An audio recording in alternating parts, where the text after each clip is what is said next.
بزم شمس جدید کے ذمہ داران نے اپنے بانیوں سرپرست مرحوم ڈاکٹر معراج ساحل کی یاد میں مشاعرے کی میز سجائی۔ ممتاز صحافی و ادیب احمد ابراہیم علوی نے فریضہ صدارت انجام دیتے ہوئے فرمایا، بزم شمس کے ذریعے ساحل صاحب نے جس طرح شاعری کا ماحول بنائے رکھا، ان کے فرزندگان بھی اسی طرح شعر و شاعری کا خوبصورت ماحول بنائے ہوئے ہیں، جس کے لیے تعریف و تحسین لازم ہے۔ اس موقع پر ہوئے مذاکرے میں ڈاکٹر عباس رضا نیّر، رضوان احمد فاروقی، شہناز سدرت، ڈاکٹر اسرار الحق اور اکرم انصاری صاحبان نے حصہ لیا۔ پیش ہے لرن آن لائن ود فیضان خان کی خصوصی رپورٹ۔ احمد ابراہیم علوی صاحب یہاں یہ لگتا ہے کہ سکوت و جمود ہے، اس کے بادل چھا رہے ہیں، وہاں صبر ہمیں ایسا چاہیے ہوتا ہے کہ اگر آگ بھی سامنے رکھ دی جائے ایک ہاتھ کے اندر تو بالکل رابعہ بصری جیسا معاملہ ہوگا کہ ان کے اندر یہ داعیہ ہوگا کہ میں جہنم کو بجھا دوں اور جنت کو جلا دوں، لیکن جب نہ یہ جلائیں گے نہ بجھائیں گے، چونکہ یہ حقیقت سے واقف ہے۔ تو حضرت ابراہیم کو آگ زید دیتی ہے، اسی لیے آگ انہوں نے اخبار نکالا، اور اس آگ سے وہ جو کثافتیں ہوتی ہیں ان کو دھونے کے لیے آگ کی ضرورت ہوتی ہے۔ کثافتیں وہ کثیف مادوں کو جلانے کے لیے احمد ابراہیم علوی صاحب کی ضرورت تھی، لہذا ان کو دعوت دی گئی۔ اور محترم احمد سجاد صاحب جب کہیں سے وہ ایمانی کمزوری محسوس کرتے ہیں تو ان کو دعوت ضرور دیتے ہیں۔ یہ ڈاکٹر معراج ساحل صاحب کو بھی عزیز تھے اور ہم لوگوں کو بھی عزیز ہیں۔ جاوید برقی صاحب تشریف لے آئے، جو ان کے لفظ برق ہے وہی کردار ہے۔ آپ ان کا اعتماد دیکھیے کہ ہم لوگ ان سے واقعی میں لوگ کہتے ہیں فلاں صاحب خوبصورت ہیں، وہ آئینہ ان کی بنائی گئی ہے۔ ان سب کی آمد قابل مبارکباد ہے۔ ڈاکٹر منصور خان کو نوازا جانا ہے۔ ڈاکٹر اسمت بندیابادی صاحب خاصان ہونے کے باوجود بیمار ہوئے، اس لیے ان کے حق میں دعا کیجیے کہ اب آئندہ وہ بیمار نہ ہو، لیکن ان کا ایوارڈ جو ہے وہ ڈاکٹر جانشین جناب اسرار الحق صاحب کو پیش کیا گیا۔ یہ ان کی ادبی جانشین ہے۔ ہوتا یہ ہے کہ اگر ڈاکٹر معراج صاحب کی ادبی جانشینی آج نہ برقرار ہوتی تو یہ محفل ہی آراستہ نہ ہوتی اور ہم گفتگو نہ کرتے۔ تو اس طرح کے جو جانشین ہیں وہ بڑے جانشین ہیں۔ تیسری پشت تک انہوں نے اپنا سلسلہ پہنچا دیا ڈاکٹر معراج ساحل صاحب نے، اور یہ شعر کہہ گئے کہ یاد رکھے گی یہ دنیائے ادب بھی ساحل، یاد رکھے گی یہ دنیائے ادب بھی ساحل، ہم نشستوں سے جو تابندہ ادب کرتے ہیں، وہ ادب کو تابندہ کر رہے ہیں۔ اس کے لیے کس قدر ان کو مبارکباد ان کے بچوں کو پیش کی جائے وہ کم ہے کہ ان لوگوں نے اس ادب کی شمع کو روشن رکھا۔ یہ بھی الحمدللہ خاص صاحب ہیں، اور جہاں جہاں ان کی ضرورت ہوتی ہے وہاں ہی رہتے ہیں، جہاں سنیوں کے پر جاتے ہیں وہاں بھی جاتے ہیں۔ خاص بات ہے، اس کے لیے سب تک نبی سنی نہیں ہوتی، اس طرح بہت اچھی محفل آج کی ہے۔ محمد علی صاحب آپ کیوں پریشان؟ آئندہ ایوارڈ آپ ہی کو دیا جائے گا۔ علوی صاحب بہت ہی مرنجہ شخصیت ہے۔ ہم لوگ سوچتے تھے کہ یہ احمد ابراہیم علوی صاحب پورے ادب کو کیسے سنبھالیں اور کیا کیا جائے، تو ایک بہت ہی دوڑتا ہوا علوی ہونا چاہیے، لگے گھوڑے سے بھی اترا ہے۔ وہ تمام کیفیات اگر کسی کے اندر موجود ہیں تو وہ محمد علی علوی صاحب کے اندر یہ چلتے پھرتے رہتے ہیں۔ اکرم انصاری صاحب تشریف لے آئے، اکرم اور اکرام صاحب دونوں آ گئے۔ جہاں بھی ہوتی ہے تو بزرگوں کی ضرورت ہوا کرتی ہے، ذرا جس جگہ ہے وہیں آفتا ہے۔ رحمت صاحب اڑ جائیں تو ان کو بیٹھا دیں، آئیے تو ادب کی ضرورت پڑتی ہے۔ اس لیے ہم لوگوں نے بہت دل پہ پتھر رکھ کے رحمت صاحب کو اکرم بھائی کو دے دیا۔ ہم نے کہا آپ انہیں سنبھالیے اور یہ آپ کو سنبھالیں، اس کے لیے تالیاں ہو جائیں۔ شاعری کی طرف چلتا ہوں، اور شاعری سے مت میں چاہتا ہوں بہت اچھا ماحول بن گیا ہے، اور ہر ماحول کو اگر ماحول میں بدلنا ہے، خوشگوار ماحول کو کرنا ہے، تو ہمارے درمیان ایک ہی شخصیت ہے، محترم ڈاکٹر عباس رضا نیّر صاحب کی۔ عباس رضا نیّر صاحب لفظ ان کے ہاتھوں میں کھیلتے ہیں، اور یہ کہنا جس طرح جوش کے سامنے ہاتھ جوڑے کھڑے رہتے تھے، وہ کیفیت اگر اردو الفاظ کی یا ہندی شبدوں کی کہیں ہوتی ہے تو عباس رضا نیّر صاحب کے سامنے ہوتی ہے۔ اردو والے خود حیران رہتے ہیں کہ یار ان کا حافظہ کتنا زبردست ہے کہ حفاظ جس طرح کلام اللہ پڑھتے ہیں اس طرح سے اردو سے کھیلتے ہیں۔ یہ بہت معمولی صفت نہیں ہے، اللہ یہ صفت ہر ایک کو دے اور یہ صفت لوگوں کو مل جائے۔ اسی لیے ہم لوگ چاہتے ہیں، ان کو عزیز رکھتے ہیں کہ ہماری محفلوں میں کوئی وہ نہ ہو ڈاکٹر عباس رضا نیّر رہے۔ شعراء کرام جس طرح کی شاعری سے بہت مشکل تعداد حاصل کر پاتے ہیں، اس طرح کی نسل بول کے یہ محفل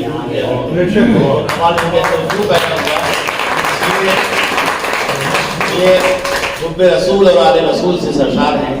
اس محبت سے جو بھی سرشار ہوتا ہے اس کے اندر یہ کیفیت پیدا ہی ہو جاتی ہے۔ میں ان کو اپنے اسٹیج سے دعوت دیتا ہوں کہ کہاں یہ ہوش بلکہ فروغ نظامی کا یہ شعر میں پیش کرتا ہوں. ہمارے شعر کمزور ہو جائے گا، بڑے کا شعر پیش کرنا چاہیے. انہوں نے کہا تھا کہ اٹھ اور اٹھ کے تو بھی کتابوں کا شہد پی، اٹھ اور اٹھ کے تو بھی کتابوں کا شہد پی، اس شہد نے مجھے بڑی روشن نگاہی دی. وہ شہد جو روشن نگاہی دیتا ہے وہ ڈاکٹر عباس اللہ نیت کو حب اہل بیت کے سلے میں ملا ہے. میں اسی حوالے سے یہ مائک کے حوالے کرتا ہوں. وہ میرے لیے دعا ہے، بس وہ چاہتے ہیں کہ ایسا کچھ ہو جائے. لیکن آج جو ہے وہ لکھنؤ کی یہ شام بڑی خوبصورت شام اور گلابی جاڑوں والی شام جو ہے بہت حسین ہو گئی ہے. ان شخصیات سے لکھنؤ کی تہذیب چند چیزوں میں سمٹ آئی ہے. میں ان کو سلام عرض کرتا ہوں، آداب عرض کرتا ہوں، تسلیمات عرض کرتا ہوں. اور یہ جو بزم شمس ہے اس کی ایک شاندار اور بےگناہ روایت رہی ہے، اور اس روایت کو ایکسلریٹ کر رہے ہیں ہمارے جناب معراج ساحل صاحب. یہ جو پورا کنبہ ہے اور یہ قبیلہ ہے، اور خاص طریقے سے آج جو 2 ایوارڈیز ہیں اس میں ہمارے عصمت ملیح آبادی صاحب، وہ آپ کے علاقے میں چاہے وہ فکشن کی وراثت ہو اور چاہے ملیح آباد کی شعری روایت ہو، ان سب کے وہ صدار اور امین ہیں. صرف جوش ملیح آبادی پر 13 کتابیں ان کی ہیں، اور بلکہ ایک بار مجھے وہ اپنے ساتھ دبئی لے گئے تھے. ہمارے یہ واقف ہیں اسرار صاحب، تو وہاں سے ایک نظام قائم ہوا تھا یہاں پہ اردو سیکھنے سکھانے کا، تو وہ اس میں بہت فعال تھے. تو اس وقت ایک جوش کی مصرے پہ جو ہے ہم نے غزل کہی تھی، اس میں مقطع تھا ملے عصمت سے ہم نیر تو اکثر جوش یاد آئے، تو اکثر جوش یاد آئے، ابھی اگلی شرافت کے نمونے پائے. اچھا انہوں نے جیسے ہمارا جو شہر ہے، ہمارے منصور بھائی نے لکھنؤ کی تہذیب کو جس نزاکت اور سلاست اور لطافت کے ساتھ میں یہ جو پہلے آپ والے شہر کی خصوصیات، چاہے وہ آئینہ منصور ہو اور چاہے ان کا نیا شعری مجموعہ یا شعور منصور، اس میں پیش کیا ہے. اس میں لکھنؤ کی تمام تر روایات کی پاسداری انہوں نے کی ہے. مگر عصمت صاحب نے ہماری غزل کو خاص طریقے سے، افسانوں میں تو ندیہ کنارے ان کا مجموعہ تھا ہی، لیکن غزل میں جس طریقے سے گاؤں کو انہوں نے پیش کیا، گاؤں کی سودی سودی مٹی کو، نیم کو، پیپل کو، برگد کو، جرمن کو جس طریقے سے انہوں نے غزل کا حصہ بنایا، وہ عصمت ملیح آبادی کا خاص مابعد امتیاز ہے. اور اس وقت میں دونوں ایوارڈیز کی مبارکباد پیش کروں گا. اور چونکہ یہ شعری نشست ہے، ادبی نشست ہے، اور ان بزرگوں کو میں یاد کرتے ہوئے جیسے ابھی سارم کی آنکھیں نم ہو گئی تھیں، آواز گلوگیر ہو گئی تھی، اور اصل جو خراج عقیدت کہہ لیجیے یا سچائی وہی ہے جہاں لفظ آنسوؤں میں تبدیل ہوا ہے، تو وہی کیفیت ہو رہی ہے. یہاں پہ میرے کچھ بزرگ اور بھی ہیں، ایک طرف تو احمد ابراہیم الوی صاحب ہیں، لیکن ادھر وہ جو آفتاب اثر کاروی صاحب ہیں، وہ ایسے بزرگوں میں سے ہیں کہ واقعی جسے ہم کہہ سکتے ہیں کہ لکھنؤ میں اب بھی جو خرد نوازی کا سلسلہ ہے، اور جو ہمارے بزرگ ہیں ذمہ داریوں کو جس طریقے سے جن کے رہتے ہوئے ایک سائے کا، ایک شفقت کا، ایک شلٹر کا احساس ہوتا ہے، ایسے لوگ ہیں ابھی. اور وہ معراج ساحل صاحب 4 سال میں یہاں کرایہ کی حیثیت سے رہا. معراج ساحل صاحب ایک طرف اور ہمارے آفتاب اثر صاحب اور ایک حبیب فکری صاحب، تو یہ سب ہمارے ایسے بزرگ دیکھیں یاد کرنا چاہیے لوگوں کو. اور دوسری طرف جب گھبراتے تھے تو مسیح بھائی کی طرف چلے جاتے تھے. یہ پورا ایک سلسلہ ہے، تو ان کو اعتراف کرنا چاہیے. تو وہ پورا دور ہے، لیکن ہم اس وقت جو ہے وہ چاہیں گے کہ شاعری میں نسل زیادہ دیر تک مخل نہ رہے، اور شاعری کے اس ماحول کی طرف چلنا چاہیے جو زندگی کی سچائیاں ہیں، جو زندگی کے جذبے ہیں، جو زندگی کی دلچسپیاں ہیں، جو زندگی کی رنگینیاں ہیں، وہ اس لکھنؤ کے ان خوبصورت گلیوں میں موجود ہیں. اور جب ہم سے معراج ساحل صاحب ملتے تھے تو مجاز والا وہ ایک شعر یاد آتا تھا، کشش لکھنؤ ارے توبہ پھر وہی ہم وہی امینہ. بہت شکریہ. بہت بہت ڈاکٹر عباس اللہ نیت صاحب، آپ نے دیکھا کہ لفظ ان کے سامنے کس طرح سے ہاتھ جوڑے کھڑے ہوئے تھے. انہوں نے ڈاکٹر معراج ساحل صاحب کو خراج بھی پیش کیا، اور ابرار صاحب کی نم آنکھوں کو بھی دیکھا، اور وہ بتایا کہ جو لکھنؤ کی کوشش تھی، وہ جو جاذبیت تھی، وہ ڈاکٹر معراج ساحل صاحب کا حصہ تھی. اسی لیے ان کو ہم لوگ عقیدت و محبت سے یاد کرتے ہیں. چاول کے دانے پر واللہ لکھنے کا نام غزل ہے، تو اس غزل کے ماہر ہیں ڈاکٹر عباس اللہ نیت صاحب. اس لیے سورہ بقرہ کی طرف نہیں گئے، بلکہ انہوں نے انا اعطیناک الکوثر سے کام چلایا. یہ بھی بڑی رعایت سے کہا. میں اس کا شکر گزار ہوں. اس کے بعد میں حقیقت یہی ہے. بہت اچھی بات. آپ ہاں نہیں زیادہ کی ضرورت ہی نہیں. آپ جب کام کرنا کا موضوع اللہ کا معاملہ ہے تو آپ بسم اللہ سے بھی کام کرا سکتی ہیں. اور چھوٹے چھوٹے سورے ہیں وہ تین ہر یہ بولنے والے محق ہے. محترمہ شہناز صدر صاحبہ کئی اعتبار سے اہم ہیں. انہوں نے اپنی وراثت جو ان کے سسر سے ان کو ملی تھی, اگر وہ وہاں نہ بھی آتی بہو بن کے, تب بھی ان کا بیک گراؤنڈ بہت مضبوط تھا, مذہبی خانوادہ ان کا تھا, لیکن انہوں نے مذہب کو بیڑی نہیں سمجھا اور وہ نکلی اس دائرے سے اور وہاں تک پہنچی جہاں تک مسلمانوں کا خواب ہوتا ہے. لیکن انہوں نے کہا کہ IAS PCS بننے کے بعد تو لوگ محدود ہو جایا کرتے ہیں, ان کو خدمت خلق کرنا تھی, انہیں کام کرنا تھا, لہذا انہوں نے خود اپنا ایک ادارہ قائم کیا, اپنے جناب انصاری صاحب کو معنوی خراج پیش کیا. آج ان کے نام سے جو ادارہ ہے اس کے ذریعے پوری نسل تیار ہو رہی ہے. جہیز سے اور دوسری لعنتوں سے جو ملت کی خواتین ہیں, پریشان ہیں, ان کے لیے ان کا جذبہ قابل قدر ہے, اس لیے ان کی قدر ہونا چاہیے. تالیوں سے ان کا استقبال. آپ سب کا اور تہہ دل سے آپ سب کا بھی مجھے یہاں بلانے کے لیے, اور میں بس اردو کے حوالے سے بات کرنا چاہوں گی کہ اردو وہ زبان ہے جس میں بردستہ بات کر سکتے ہیں, جیسے بھی نیئر بھائی نے باتیں کی ہیں, اور کتنی بھی مخالفت ہو اردو کبھی ختم نہیں ہو سکتی ہے جب تک کہ ایسے لوگ ابھی زندہ ہیں. اور اس کے بعد جو ہماری نوجوان نسل ہے, تو اردو کے حوالے سے ہی بات آئے گی میراج ساحل صاحب کی, کیونکہ میں ان کو ایز اے شاعر ہی جانتی ہوں اور یہ جانتی ہوں جتنا میں نے انہیں پڑھا کہ وہ تصوف کے اور انسانیت کے شاعر تھے, اور ان کی ہر شاعری جو ہے وہ ایک خاص انسانی نہج کو لے کے کہی گئی ہے, اور اس میں انہوں نے کہیں پر بھی تشنع یا کہیں پر بھی خود فریبی اس میں نہیں ہے. جو بھی باتیں صاف صاف ہیں. ایک ان کا مصرع مجھے یاد ہے کہ خدا سے اپنے بندوں کی بند آنکھوں کی بھیگی آنکھوں کی نمی دیکھی نہیں جاتی. یہ مجھے یاد رہ گیا ہے جب انہوں نے شاید کبھی رنگے محل میں یہ آ کے پڑھا تھا شعر, اور تب سے مجھے ان کا جو فطری شاعری تھی اس کے اوپر بھروسہ ہوا کہ وہ بنے ہوئے شاعر نہیں تھے, ساختہ نہیں تھے, فطری شاعر تھے وہ.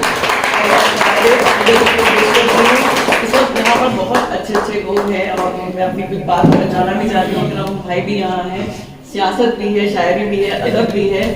تو میں کہنا چاہتی ہوں کہ جو بہت کم باہر آتی ہوں, آپ نے دیکھا ہوگا, تو ایک میسج آپ کو دینا چاہتی ہوں کہ مسلمان اس وقت جس حالت میں ہے اور سیاست جس طرف جا رہی ہے, میری رائے ایک ناچیز رائے یہ ہے کہ مسلمانوں کو اس وقت سیاست کو نظر انداز کر کے سماج کے لیے کام کرنا چاہیے, کیونکہ ہمارے جو نئی نسل ہے وہ بہت غلط طرف جا رہی ہے. تو جتنے بھی علماء ہیں, زوما ہیں, میں ان تک یہ میسج پہنچانا چاہتی ہوں کہ قوم کے اوپر کام کریے, ملت کے اوپر کام کریے, ان کے سماج سدھار کے لیے کام کریے, اس کے بعد آگے آپ بڑھیے, کیونکہ سیاست میں آپ کی کوئی قدر نہیں ہے. 2019 سے آپ لوگ دیکھ رہے ہیں کہ کہیں پر آپ کا کوئی جگہ نہیں ہے. میں اس کو نہیں کہوں گی کہ بالکل آپ الگ ہو رہے ہیں, لیکن ایمانداری کا تو اس سے کچھ ملنے والا نہیں ہے. تو اپنی ساری انرجی جو ہے آپ جیسے لوگ جو ہیں وہ سماج کے سدھار کے لیے لگائیے. اور سب سے بڑی بات جو اس کو ضرورت ہے وہ خواتین میں, پیچھے خواتین بھی ہیں, میں کہنا چاہوں گی کہ استقامت دین پہ عورتوں کو مضبوط ہونا چاہیے. بس انہی باتوں کے ساتھ میں بچوں کو دعائیں دیتی ہوں, اور میراج ساحل صاحب کے لیے دعا کرتی ہوں کہ اللہ ان کو ان کے درجات بلند فرمائے اور بچوں کو دنیا کی خوشیاں نصیب فرمائے. اور اچھا پیغام دیا آپ نے کہ استقامت دین خواتین میں پیدا ہو. خواتین ہی جو ایک نسل کو تیار کرتی ہے. باپ کا بھی کردار ہے, لیکن ماں کا کردار بہت زیادہ اہم ہے. اسی لیے اس کے قدموں تلے جنت بتائی گئی ہے. یہ جنت تبھی حاصل ہوگی علم کے ذریعے, شعور کے ذریعے. تو شاعری شاید شعور سے بنا ہے, لیکن علم اس کی بنیاد ہے. علم کی روشنی ہمارے پاس ضرور ہونا چاہیے. یہی پیغام تھا محترمہ شہناز صدر صاحبہ کا. ادب پروری میرے والد کی, دل افسردہ ہے, طبیعت اداس ہے. جشن ہے ڈاکٹر میراج ساحل کا, وہ ہمارے درمیان نہیں ہے, لیکن ان کی یاد, ان کی موجودگی کا احساس دلا رہی ہے. لگتا ہے وہ یہیں کہیں ہیں, اسی پردے کے پیچھے سے دفتن آئیں گے اور اپنی پاٹ دار آواز سے سامعین کو بتا دیں گے کہ ہاں میں ہی اردو کا پیروز خادم ہوں. مجھے سے بدر شمس کی شمع روشن ہے. وہ کارواں جو ملفت شمس لطبی نے سن 50 میں شروع کیا تھا, جس کے جز وقتی کئی صدور رہے, اور آخر میں مجھے ہی یہ بار ادب عرصہ دراز تک اپنے کاندھوں پر اٹھانا پڑا. میں ہی اس لشکر کا سرخیر ہوں. آپ کیا سمجھتے ہیں کہ میں چلا جاؤں گا تو بزم شمس کی محفل سنی ہو جائے گی، مجھ سے محبت کرنے والے کبھی اس وقت میں نہ آئیں گے، میری رخصتی پر سب ہی الوداع کہہ دیں گے۔ میرے دوستو ایسا نہیں ہے، زمانہ گواہ ہے کہ خلوص سے لگایا ہوا درخت کبھی سوکھتا نہیں ہے، اس کی پتیاں ہمیشہ ہری بھری رہتی ہیں، وہ ہمیشہ پھل پھول دیتا رہتا ہے۔ بڑی بات یہ ہے کہ محنت اور جانفشانی سے لگایا گیا درخت شجر سایہ دار ثابت ہوتا ہے۔ مجھے اس محفل کو دیکھ کر خوشی ہو رہی ہے جہاں میرے ساتھی اسی محبت کے ساتھ شریک بزم ہیں جیسے میری درخواست پر تشریف لاتے تھے۔ بہرحال چونکہ میں جا چکا ہوں اور یہ محفل اب آپ کے دم سے چلنی ہے، سو میں اپنے فرزندگان کے ہاتھوں شمع بزم سونپ دی ہے، جو مجھے امید ہے کبھی گل نہ ہوگی، بلکہ اس کا دائرہ کار اپنی تمام تر صفات کے ساتھ بڑھتا رہے گا۔ چراغ سے چراغ جلیں گے جب تک آپ زندہ ہیں، یہ بزم زندہ ہے، آپ بھی میرے ساتھی ہو جائیں گے تو دوسرے مخلصین ادب اس بزم کو زندہ رکھیں گے، لہذا میں رخصت چاہتا ہوں، فی امان اللہ۔ حضرات، ایک قافلہ تھا جو ڈاکٹر معراج ساحل کے ساتھ رخصت ہو گیا، نام یاد کر کے اپنے دل کو مزید غمزدہ نہ کروں گا، بلکہ لب پر جو چند نام ہیں وہ ضرور لوں گا، جن میں ملک زادہ منظور احمد صاحب، پروفیسر ولی غنزائی صاحب، تسنیم فاروقی صاحب، عمران انواری صاحب، ایک طویل فہرست ہے۔ اور غالب کا یہ شعر ہے کہ سب کہاں کچھ لالا و گل میں نمایاں ہو گئیں، سب کہاں کچھ لالا و گل میں نمایاں ہو گئیں، خاک میں کیا صورتیں ہوں گی کہ پنہا ہو گئیں۔ آہ، دل ناشاد ہے اور اب اسے شاد بھی تو کرنا ہے، اسی لیے کہ زندگی کی تلخ حقیقت ہے، جو آیا ہے اسے جانا ہے، اور جو زندہ ہیں انہیں زندگی کا ثبوت فراہم کرتے رہنا ہے۔ مایوسی کفر ہے، اس کی نعمتوں کو جھٹلانا نہیں ہے، کفران نعمت منع ہے، شکر کے نذرانے پیش کرنا ہے۔ اسی اظہار تشکر کے لیے بزم شمس کے روح رواں کی یاد کے ذریعے ہمیں بھی سرگرم رہنا ہے، اسی طرح جس طرح ڈاکٹر معراج ساحل زندگی بھر تازہ دم رہے۔ لکھنؤ میں تو وہ ایسی جان ڈال گئے کہ عرصہ تک لکھنؤ کی ادبی علمی سرگرمیاں مان نہیں پڑیں گی۔ تبدیلی زمانے کی ضرورت ہے، ہر شے بدلتی ہے، ماحول، لوگ، اصول، سب میں بدلاؤ آتا ہے اور آنا بھی چاہیے، لیکن ہمیشہ یاد رکھنا چاہیے کہ اس بزم کا جو بانی تھا وہ نہایت سادہ تھا، ریاکاری اس میں نہ ذرا بھی نہ تھی، شریف تھا، محبت کرتا تھا۔ انہی چند پہلوؤں کو پیش نظر رکھنا پڑے گا۔ آپ کو یاد ہوگا کہ ڈاکٹر معراج ساحل ہر محفل میں شریک ہوتے تھے، سب کی عزت کرتے تھے، سب سے خندہ پیشانی سے ملتے تھے، مسکراتے تھے، زندہ دل تھے۔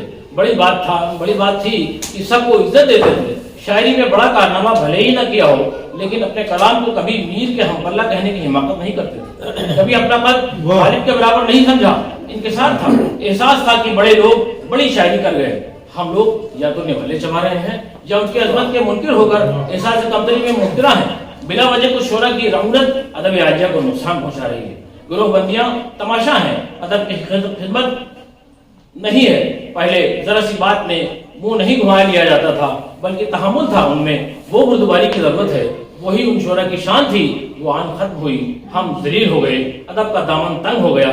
میر و غالب، اقبال و مومن، آتش و ناصر، جذبی و فیض کی روحیں مضطرب ہوں گی کہ ہائے ہم نے کس طرح خون جگر صرف کر کے ادبی مینار ایستادہ کیا تھا، وہ آج زمین بوس ہوتا نظر آ رہا ہے۔ نہ کہیں اپنا ساحر ہے، نہ کیفی ہے، ان کے رویے پر خدا خیر کرے۔ بہرحال ایک مرثیہ کن انداز میں ایسی سزائیں حساس دلوں پر ضرور دستک دیتی ہوں گی اور اپنا محاسبہ کرنے کو کہتی ہوں گی کہ کاش ہمارے اندر بھی دوسروں کی عزت کرنے اور ان کے ساتھ خلوص و محبت سے پیش آنے کی عادت آ جائے، اتنی جتنی کی ماضی میں تھی۔ لکھنؤ پر امبانی جیسے لوگوں کا قبضہ ہو گیا ہے، جنہیں نہ اردو آتی ہے اور نہ ادبی ذوق ہے ان میں۔ خالص ادب کے خادم پہلے بھی گمنام تھے، آج بھی انہیں وہ وقار نہ ملا ہے۔ لندن میں بیٹھا شخص کہتا ہے کہ ارے عصمت صاحب آپ تو اتنے اچھے افسانہ نگار ہیں اور گمنام ہیں۔ نیئر بھائی جب بولتے ہیں تو پھول کھلتے ہیں۔ صرف ابراہیم ملوی صاحب اس سے مستثنا ہے کہ ان کے حصے میں صرف تعریف ہی آئی ہے، سب ان کے معترف ہیں۔ بیگم شہناز سدرا صاحبہ کی شہرت جتنی ہے اس سے زیادہ ان کے حاسدین ہیں۔ مجھے حیرت ہے اس بات پر، اس بات سے ہمیں لگتا ہے کہ ہمارے ہاں نفسیاتی مریض زیادہ ہیں، صحت مند کم ہیں۔ وسیم حیدر کی شرافت نفسی کو اتنا لوگ سلام کرتے ہیں اور داعش پر متمکن حضرات کی توقیر کے کون انکار کرتے ہیں، یہ لمحہ فکریہ ہے۔ اگر ہمارے اندر کشادہ ذہنی آ جائے تو ہمیں کبھی کوئی طاقت شکست نہیں دے سکتی۔ وسیع القلبی آ جائے تو گروہ بندی ختم ہو جائے گی، اس سے ادب کا فروغ ہوگا اور یہ اردو کا چمن لہلہانے لگے گا۔